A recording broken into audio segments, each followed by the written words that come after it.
จ้ายืนมึงด้วยฮะได้ทำได้เที่ยงหัวจะบ่เออยังน้อยหนึ่งเนาะประมาณคืบหนึ่ง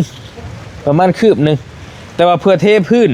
เพื่อฮับปั๊บดินเอาดินมาถมมาอย่างกับพอดีจุอาจจะพอดีจุเลยหัวน้องเดิมน้องเด่นสูงใช่ไหมกับเจ้าบ่เอาน้องเด่นสูงกว่าน้อยหนึ่งบ่ก็พอดีแต่ว่าจะคือเพื่อนน้อยมันสิต่ำโพดดิเนาะเอาก็ใหญ่เดี๋ยวเลยพี่น้องเนาะโอเคคำว่าได้ละอย่างน้อยมันตีก็ได้อย่างน้อยมันอันนี้พี่น้องเนาะงามบ่เห็นแล้วดีใจบ่เป็นจะได้งามแบบดีใจเอามาต่อกันซะหน่อยพี่น้องเนาะนอนรับอยู่บ่เมื่อคืนบ่มันบ่รับความดีใจบ่ไปบ่รับเลยอ่ะโดยอยากให้แจงไวๆความดีใจอยากให้ตะเวนขึ้นไวๆโดยอยากให้มันแจ้งไวๆอยากเห็นเฮือนใหม่เนาะโดยพี่น้องเห็นแล้วก็ดีใจแล้ววันนี้เนาะบ่ว่าเลยบ่ติแล้วดีใจแฮงดีใจน้ำทางง่ายก็ได้เห็นแล้วก็โอ้ยพี่น้องเนาะก็ท่าได้เฮือนงามได้นี่เฮือนน้องเดิมนี่พี่น้องเนาะความฝันกับกายเป็นจริง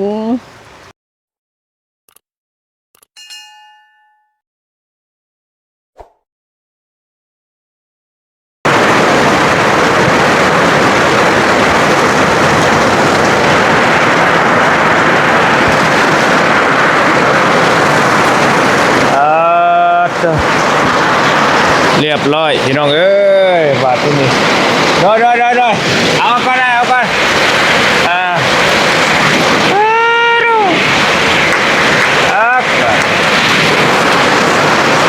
ฝนห้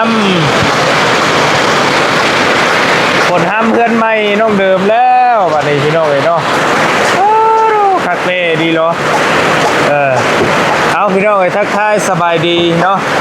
สบายดีสวัสดีกันอยู่เพื่อนน้องเดิมนะพี่น้องเด้อบรรยากาศฟ้าลงฝนตกพี่น้องเอ้ยเนาะฝนตกแห้งดีเหรอพี่น้องเอ้ยพอดีบอลลี่เข้ามาเบิ่งความคืบหน้าของเพื่อนน้องเดิมเฮาพี่น้องเอ้ยเนาะพอดีช่วงเช้าให้ทีมงานเพิ่นมาก่อนเพราะว่าเพิ่นยกกันเช้าแห้งบอลลี่กับบ่าวยาวมาบ่ทันพี่น้องให้ทางบ่าวนงเพิ่นขี่รถจักรน้ำหน้ามาก่อนเนาะแต่บอลลี่เข้ามาน้ำหลังพี่น้องเอ้ยเข้ามาแล้วเพิ่นก็เรียบร้อยเบิดแล้วยกขึ้นเบิดแล้วเนาะมากับฝนตกกระหน่ำวันไหวบาดที่นี่จักสิว่าจังใดแบบใดนี่พี่น้องเอ้ยเนาะคักนี่ดีเหรอโอเคกำลังเฮ็ดหยังกันนี่ให้หน่อยไปข้อไก่บ่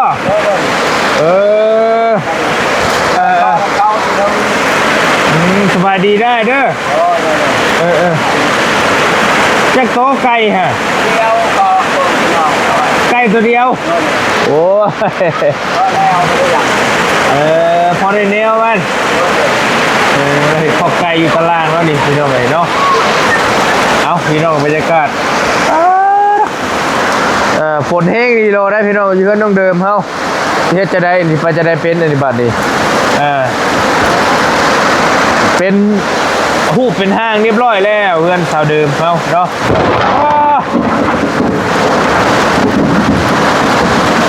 พอรีโมทปิดโหมดเครื่องบินมาอยู่มีปัญหาพี่น้องเอ้ยบ่ได้มีสัญญาณอีหยังปิดเครื่องบินไว้เบิดแล้วเนาะแห้งอีหลียับ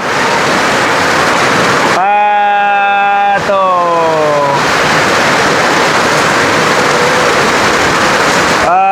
ติโตเ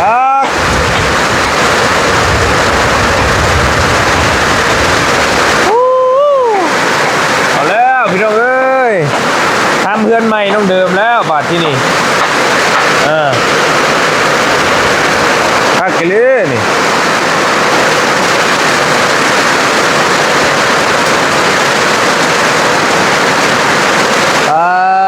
โตโอ้โอ้เขาล รถตลาดก่อนบวยอ๋อแห้งอีหลีล้อนี่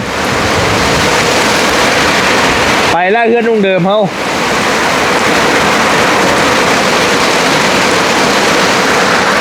ได้บ่ได้บ่โดยได้แล้วอ๋อแห้งอีหลีล้อได้พี่น้องเอ้ยพายุถล่มเนาะพาแล้วแบบนี้บ่ไหวนี่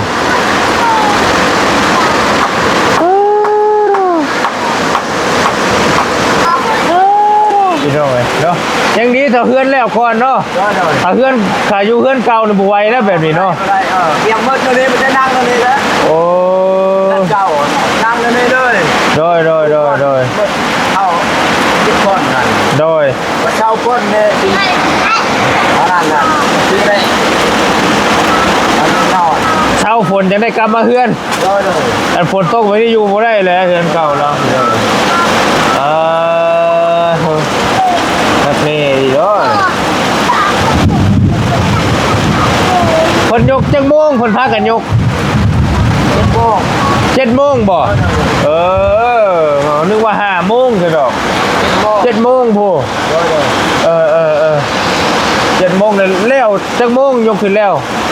พอดว่า9 โมง บ่เนาะ 8 โมง นั่นไล่คนตามไปที่ ประมาณ30ปลาย เลย โอ้ลายเต็มเลยเนาะ บ้านบ้านๆเลยโอเค อันนี้พวกนอกอันพวกบ้านเนาะอันตัวนี้ไม่ได้ไปพ่อคนนั้นอัน เอาเพื่อนเจ้านี่บ่ เลยก็ไม่เรือเขาเรือเดี๋ยวถึง พี่น้องนี่ชื่อตัวนี้ เลยเราซื้อต่อเนี่ย โดย ซื้อไปคน โอ้โอเคแต่เพื่อนต้องเดินในไลน์ประมาณ30ปลายคนถูกเนาะอยู่ออนไลน์เต็มเลยตัวโอ้เฮงอีกนี่ตัว ไอ้เงินก็ได้ขึ้นอันไอ้เรื่องมันก็แรงเขาขึ้นเขายากกัน เก่ามาเพื่อนน้องเดิมบัดนี่พี่น้องเลยเนาะโอ้ยังพอได้ลบได้ส้นอยู่เพื่อนหลังเก่าแล้วประสันสบายดีอันหาเอาไม้แล้วนี่ปิดเครื่องบินไม่เบิ้ลกูคนแล้วป่ะปิดแล้วป่ะสบายดีแล้วป่ะกูเด้อมาส้นพี่น้องเลยใช้บาเจ็บได้ฮะ เมื่อแล้วป่ะ โดย โอ้ เราเดือนแล้วก็เมื่อ โอ้บนหน้าที่แล้วเลยดินี่น้องเลยโอเคอันเป็นยังไงพออยู่พอกินอยู่บ่อันอาหารเพิ่นอาหารการกิน พายุพอกิน พออยู่พอกินเรือบ่หรือว่าบ่เรือ ตอนแรงสิมาเอิญบ้านมากินข้าวเพราะว่าตอนเสาร์เขาย่อซอยเสาร์ตอนแร อั ง นตอนเช้าบ่ได้กินบ่ บ่ เอาสั่งว่าเถอะกินตอนแรกที่เดียวบ่ โดย โอ้อยู่พี่เป็นเฮ็ดจังซี่บ่ซะอันนี้ตอนเช้านี่เฮ็ดจะบ่ได้เลี้ยงเพิ่นบ่ บ่เพราะว่าเขาอยากไปเวียก อ๋อเจ้า แต่ตอนแรงเขามากินข้าว ตอนแรกนะเพิ่นจะกลับมากินบัดนี้เนาะ โดย โอ้ก็ขอท่าอยู่พี่น้องอันนั้นก็ได้ใช้เบิ่งอันพอเนี่ยน้ำในเฮาก็ยังซำใดซำนึงเราแจกจ่ายไปแต่น้ำอันนี้นะนี่น้ำเปล่าเป๊ปซี่เล็กน้อยจังพอบ่ลีจังว่าเห็นน้ำเรือช่วงแรงๆเนาะพี่น้องเอ้ยบ้านไอ้น้อยกันนะนี่บ่ โดย ฮะ นี่ขยอดตอนเสาร์ประบาทเลยครับ เราเพื่อนไอ้น้อยนะเพื่อนไอ้น้อยนี่นะพี่บ่ทั้งพี่บ่ทั้งพี่บ่ มันยังเป็น เขาย่อตอนแรงเฮือนไอหน่อย ย่อตอนแรงบ่เพื่อนเราฮะ โดย โอ้ย่อตอนแรงก็ได้เนาะ เอาให้หน่อยบริเลือกวัน โอ้เฮ็ดได้ก็ได้บ่ ของเราแล้วปุ๊บทางย่อเลยเหรอ เออ โอเคอันเริ่มย่อแต่จังโมงน้องเพื่อนเจ้า ประมาณ6 โมงครึ่ง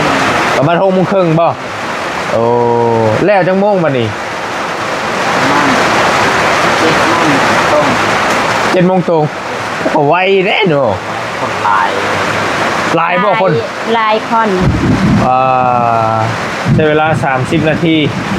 พี่น้อยเนาะจักคน ได้30 คน 30 คนบ่แม่นบ่ แม่นบางทีก็หลายคนนะบ่ได้นับ ประมาณ30ปลายบ่ โดย เออพี่น้องฝนตกบ่ตอนย่อ บ่ ตอนบอลลี่มากฝนตกทำมุมบุ้งลงเลยเนาะ บัดนะบาวลีมาฮอดคนตก โอ้ตายน้ำลายที่บอลลี่กับบอลยาวเลยเบิ่งชง เป็นบอลยาวมาย่ำใดฝนตกย่ำนั่นว้าวขาดเลยตกกับบอลลี่มาค่อยๆไรเดี๋ยวนี้เฮ้งอีโลได้พี่น้องเลยเนาะโธ่อันซีนนี่ยังกับเจ้ายังบ่ได้เฮ็ดหยังให้กินเลยบ่บ่ได้ชูหยังกินเลย ยัง มีแต่เอาน้ำเปล่าน้ำหยังให้เพิ่นกินเล็กน้อยบ่เนาะ เลย โอ้ ตอนแรงสิเฮ็ด เจ้าประเพณีเพิ่นแนวนี้บ่ดูสิหรือว่าแล้วแต่ แล้วแต่บ่ฮู้เนาะผู้ใหญ่ฮู้เฮาเด็กน้อยเฮาบ่ฮู้ เราก็บ่ค่อยฮู้ปานใดเลยพี่น้องทั้งนี้ได้แถวบ่โกทั้งบ้านท่าเจ้าเด้พ่อฮู้อยู่บ่ ทางบ้านเขาว่า เจ้า ทางบ้านคอยย่อแล้วก็ซอยกันเลยเลยจะกินกันเลยได้ย่อ บ่อนกับข้าวกับน้ำเลย เข้ากับน้ำเนาะมีแต่เลี้ยงหมดเลย ตอนเช้าเลย เช้าแรง มีตอนแรกอีก นี่ตอนแรกนะแต่เขามาย่อ อืม ตอนแรกก็ย่อมีแต่ตอนเช้าเลยเป็นย่อเหือนได้เกือบตอนเช้าประมาณ5 โมงบ่6 โมงบ่เขาย่อประมาณนี้ เด้อซะเอาเลยก็ยังครับ มันยังก็ ตักเอาเองเด้อใส่ถ้วย หลับที่ไหน คือ กินนะ จริง ประตูมี2ประตูเลยง่ายคักลินเอาแล้วเอายังเอาให้เอายังแต่บ่ยังเอาให้ มาถ้วย ให้ได้ยัง เอาเหย้าเอาถ้วย เอาถ้วยให้นี่เอาให้แล้วนี่ทำตัวเป็นประโยชน์นี่ สาหัสเข้าแล้ว ปึ๊บ อู้ เอาอย่างนี้เนาะบอกรถ บวง บวงเอาให้เต็มถ้วยเนาะกูให้ก็ได้พอพวงที่ออกกระทะเลยมึงน่าจะเอาแต่ถ้วยก็เอาแต่ถ้วยดีโล นั่นแหละ บอกก่อน โอเคอันนั้นเราเห็นให้ช้างกินตัวเนี่ยขวดชีสเลยฉัน ดูสิครับ เชื่อยี่ตอน สร้างคนกินอยู่ใช่เหรอคือบุคคลมากินอยู่เทิงพี่ มันเพราะว่าอยู่เคย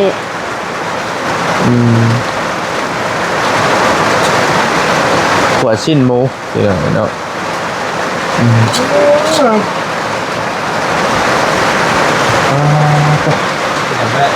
ให้กลัวบ้านเฮาเป็นกลัวเดือน7 เดือน 8ได้นี่เนาะผลแบบนี้ชี้ชูปีบ่บอกว่าเบาโกชี้คูปีบ่ แบบนี้บ่ แม่ แบบนี้แหละทุกปีเลยตาทางบ้านคนนี้โอ้ยให้ตกให้เสาเลยคนมือ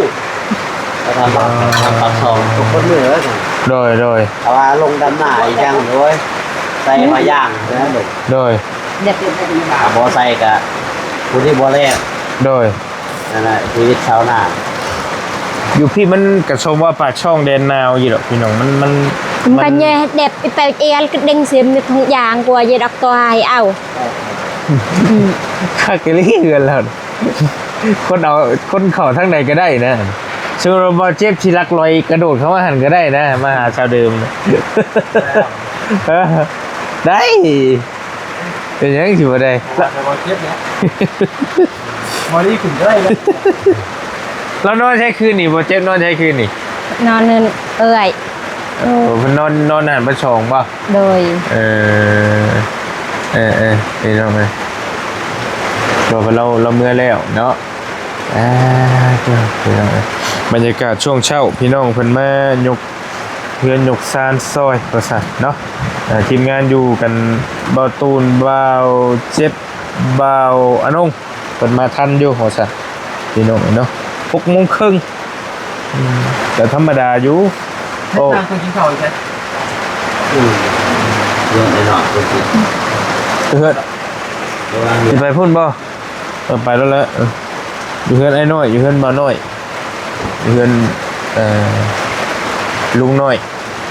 มีพุ่นเราก็ได้เป็นงานแต่งงานหยังได้ซะเนาะอยู่ปีเพิ่นจัดกลางตอนเช้าหรือกลางคืน สุดแล้วแต่เป็นบางคนเนาะ แล้วแต่จะขาดมั้ง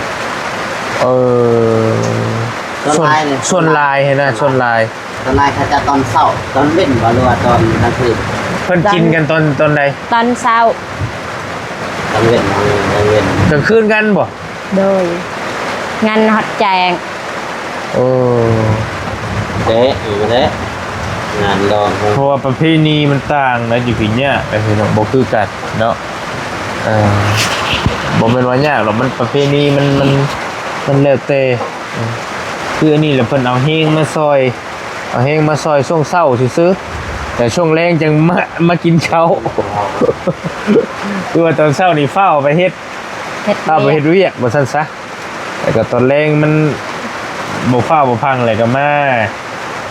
ลิ้นมากินแล้วก็มิมมาครบมางั้นเลยนะเพิ่นว่าตามเพิ่นเว้ามางั้นหรือว่ามาแสดงความยินดีนำบ่ซั่นพี่น้อยเนาะก็แบบนี้เนาะแบบนี้ผู้เฮือนบ่ โดย มาครบมางานมาแสดงความยินดีนำผู้ได้เฮือนได้ซานใหม่ว่าซั่นพี่น้อยเนาะว่าจะได้แก้วแซวให้นี่บ่อันนี้บ่ โดย ได้บ่เดี๋ยวนี่สร้างบ่เราก็สร้างบ่ บ่ คนในบ้านนี่บ่ใคร คนในบ้าน สร้างเขาหลักๆแล้วมีอยู่นั้นมี3คนเนาะสร้างเขา คน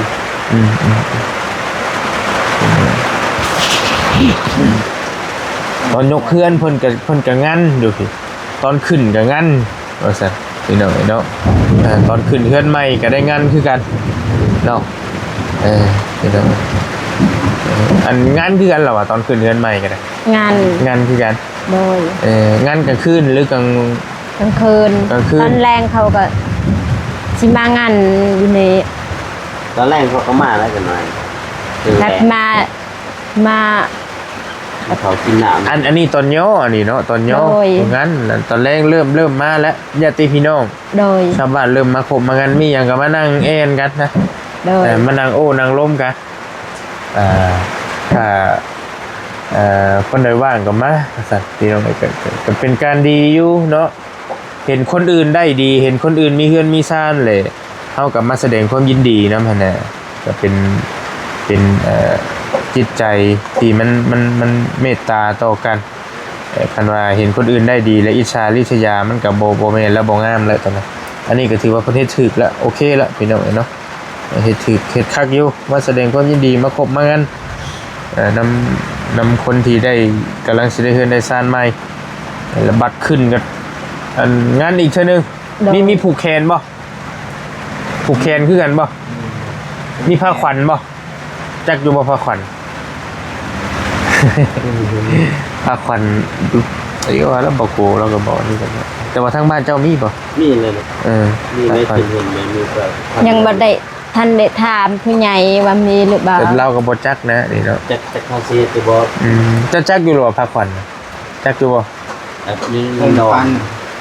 เริ่มพัน พักควัน บ่ผ้าขวัญเป็นเอาไปตรงกล้วยนะแม่นไปตรงกล้วยมาเย็บมาเฮ็ดน่ะนะเนาะใช่มีบ่ทางนี้ คือสิบมี บริเวณ บ่ได้เฮ็ดอันงานแต่งมีบ่ มี มี อ๋องานแต่งนี่มี โดย เออ ทุกบ้านเป็น แต่ว่าบางบอมกับบ่มีคือกันนะแบบนี้เลยทั้งเขตนอกเขาบ่มีคือกันนะ โดย วันนั้น โดยเออโอเคนี่ก็ถามไทยเบิ่งทั้งน้องๆเพิ่นพี่น้องเพราะว่า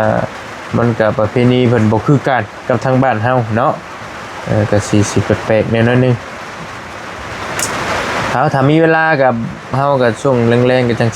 สิเข้ามาเบิ่งน้ำน้องเพิ่นใหม่อะไรก็จังว่ากันพี่น้องเอ้ยเนาะอันซีนเจ้ายังเหลือจักโลซะตอนนี้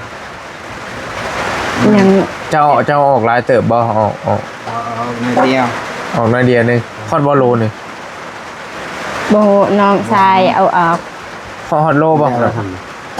ได้ อ้ายบ่เห็นอ้ายยันมันบ่พอแขกหันนะคันสมมุติว่าบ่แรงคนสิมาหลายเติบบ่ ลายเบิดบาน เบิดบ้านเลยบ่ ำในบ้านนะเอามา โอ้ แต่ละครอบครัวตายแล้วว่าเป็นบ้านมันอยู่ซอย เพราะว่าตอนมาย่อก็เบิดบ้านเลยเนาะแต่ว่าเพิ่นก็บ่ได้จำกัดติว่าเฮามีกินชำใดมีหน่อยมีหลายมีชำใดก็กินชำนั้นเหรอวะแม่นเหรอ โด วะ ยมีสำใดกินสำนัก เพราะว่าแบบยันว่าเพิ่นมาหลายยันว่าเฮามีของกินหน่อยยันเพิ่นว่าอย่างสินะบ่เกี่ยวเนาะ ดอก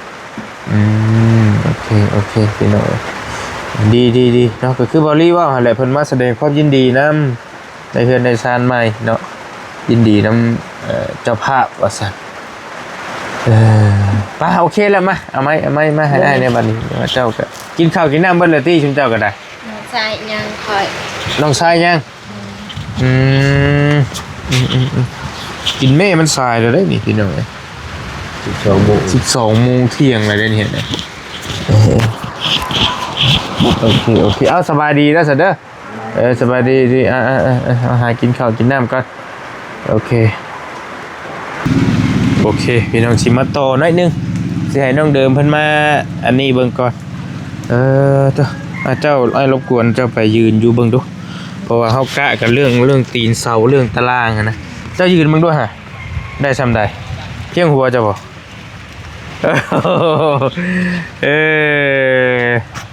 ยังน้อยหนึ่งเนาะประมาณคืบหนึ่ง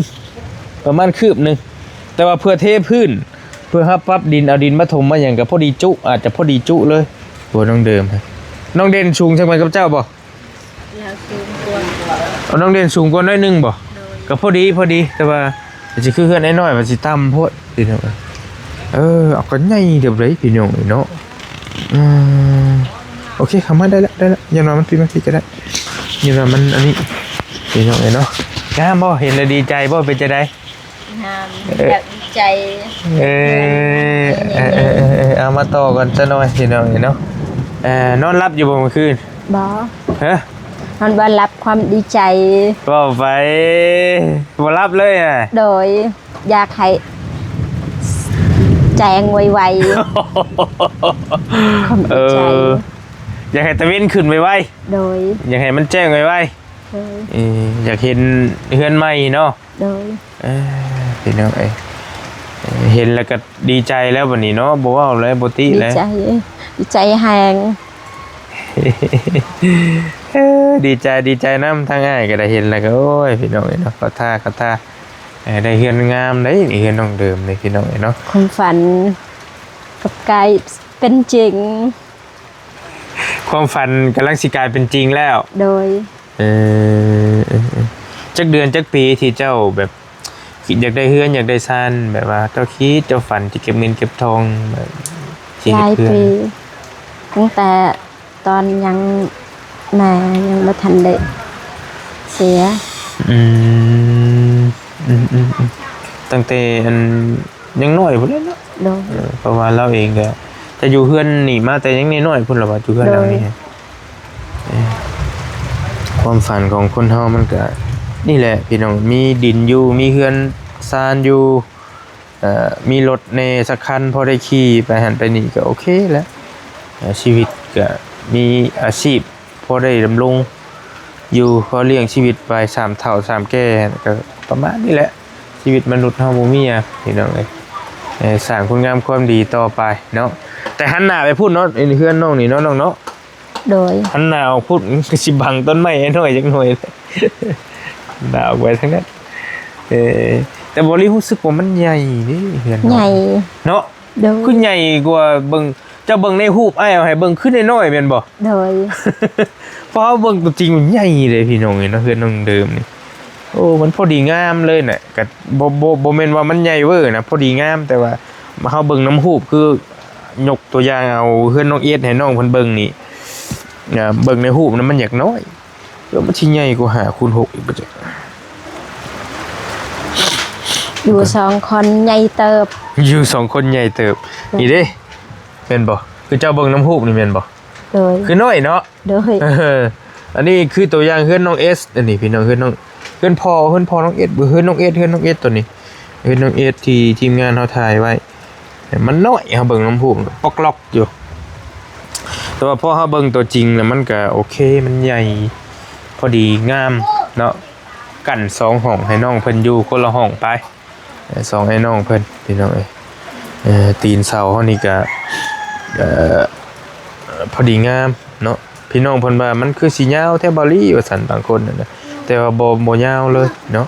บ่น่าเกลียดแรกๆบ่ลี่ก็คิดอยู่ว่า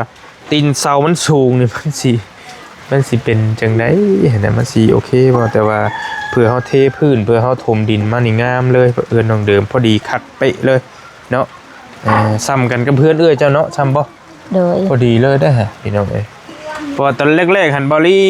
คิดอยู่ว่าสิไปสร้างตีนเสาหั่นนะแต่ก็ต้องมาปรึกษากับสร้างกับเจ้าของเฮือนเพิ่นก่อนก็คิดถึกแล้วมาพอมาเบิ่งแล้วก็กะว่าน้องเดิมน้องเด่นมักซ้ำใดจังใดหั่นนะแต่เฮามาคุยกันน้องเพิ่นว่ามักซ้ำประมาณเฮือนเอื้อยแล้วพอดีก็พอดีงามแล้วพอดีคักถ้าสิต่ำกว่านี้ก็คือรอดเนาะนี่ก้มไปมะเร็งเดี๋ยวสินอนรับอยู่บ่ซั่นมะเร็ง คือสินอนบ่หลับ คือสินอนบ่ ใจ ดีใจนอนให้รับได้เฮ้ยจังใดก็ได้พี่น้องเอ้ยเอาดีใจน้ำเด้อน้องเด้อดีใจน้ำได้ลายทั้งอ้ายก็ได้โอ้เห็นเป็นรูปเป็นห้างแล้ว ใจลายๆเด้อ ขอบใจได้ลายขอบใจได้ลายก็ยังมีแต่ตัวไม้แป้นนี่แหละคือบอลลี่ว่าหั่นแหละที่มันยังขาดอยู่ตัวไม้แป้นฟ้านี่รวมไม้สลาเฮานี่แหละแต่ว่าหลังคาหันมีแล้วค่าสร้างก็มีแล้วพี่น้องเอ้ยเนาะยังตัวไม้แป้นสลาเฮานี้ยังขาดกับสิบ่หลายเนาะแล้วจังสิแจ้งปรึกษากับทีมงานทางบ่าวนงเพิ่นอีกว่าเพิ่นเหลือเงินเหลือทองเท่าใดจังใดก็จังว่ากันเนาะยังเหลือไม้แป้นฟ้านี่แหละว่ามันสิขาดจังใดเท่าใดพี่น้องเอ้ยถ้าเบิ่งกันในตอนต่อไปเนาะไปสวัสดีอีกเทื่อนึงแล้วน้องก็ยินดีนำยินดีนำโอเคมาโอเคพี่น้องเอ้ยฝนก็ตกมาพี่น้องเอ้ยประมาณนี้เฮือนน้องเพิ่นเนาะออกมาว่านอกลายก็บ่ได้พอดีคือเดียวโทรศัพท์ไม้มันสิเปียกงามหลายพี่น้องเอ้ยเนาะตึงบัดนี้เอาขอบขอบใจขอบบุญขอบคุณมาลีก็สิจบคลิปก่อนผู้ใหญ่ใจดีหรือว่าผู้ใหญ่ใจบุญบัจจุกุทุกคนที่ซอยสมทบมาเฮือนน้องเดิมเฮาหลักๆก็เป็นอยู่ทั้งเบาอนงเด้อพี่น้องเด้อเรื่องค่าซอยเหลือการค่าสร้างค่าอาหารค่านี่นะบอลลี่ก็มีส่วนประกอบมีตีนเสาเมย์เพิ่นก็ร่วมนำแล้วก็มีค่าน้ำค่าในแหละมาซอยกันเนาะซอยสร้างเพิ่นก็ยังเหลืออยู่จำนวนนึงน้ำบอลลี่ก็ยังเหลือบ่หลายยังเหลือประมาณ400,000เนาะ400,000กิประมาณนี้พี่น้องเอ้ยขอบใจหลายๆให้อยู่ดีมีแฮงให้โชคให้มานให้ร่ำให้รวยสำหรับผู้ใหญ่ใจบุญปัจจุกุทุกคนที่ซอยน้องเดิมน้องเด่นให้เพิ่นอยู่ดีมีแฮงให้โชคให้มานให้ร่ำให้รวยเฮงๆปังๆปรารถนาสิ่งใดก็ให้ได้สิ่งนั้นสมความมุ่งมั่นปรารถนาเด้อสาธุสำหรับคลิปนี้บอลลี่ไปก่อนอยู่ดีมีแฮงโชคมาร่ำรวยบ๊ายบายพี่น้องโดย